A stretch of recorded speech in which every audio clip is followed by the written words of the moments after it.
अधिकाऱ्याचा व ठेकेदारांचा पोलखोल भाग 3. दातपूर आरोग्य उपकेंद्र भ्रष्टाचार प्रकरणाला नवं वळण. दातपूर तालुका मोहोळ येथील आरोग्य उपकेंद्राच्या बांधकामात मोठ्या प्रमाणात भ्रष्टाचार व संगनमताचे गंभीर आरोप समोर आले असून संबंधित अधिकारी व ठेकेदार धाब्यावर बसून हातमिळवणी करत असल्याचे धक्कादायक चित्र उघड झाले आहे. स्थानिक नागरिकांच्या आरोपानुसार सदर अधिकारी प्रत्यक्ष कामाच्या ठिकाणी न जाता ठेकेदारांशी अनौपचारिकता चर्चा करून तेथूनच परत जात असल्याचे निदर्शनास आले आहे.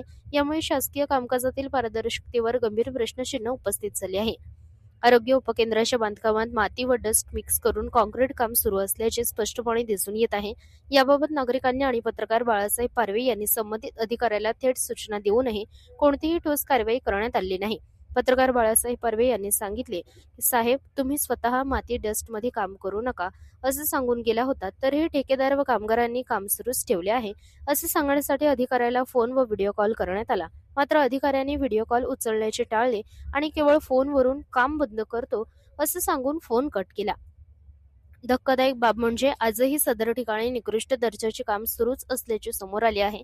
यावरून संबंधित अधिकाऱ्यांनी कर्तव्यात कसूर केले असून ठेकेदाराकडून लाखो रुपयांची आर्थिक देवाणघेवाण झाल्याचा संशय बळावला आहे.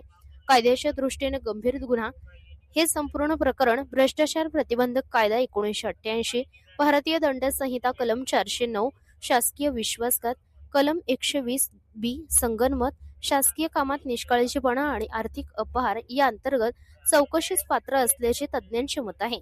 दातपूर ग्रामस्थांनी मागणी केली आहे की संबंधित अधिकारी व ठेकेदार यांची तात्काळ स्वतंत्र चौकशी करण्यात यावी. सदर आरोग्य उपकेंद्राच्या कामाचे एकही बिल अदा करू नये. निकृष्ट कामासाठी जबाबदार अधिकाऱ्यांवर निलंबन व बडतर्फीची कारवाई करावी.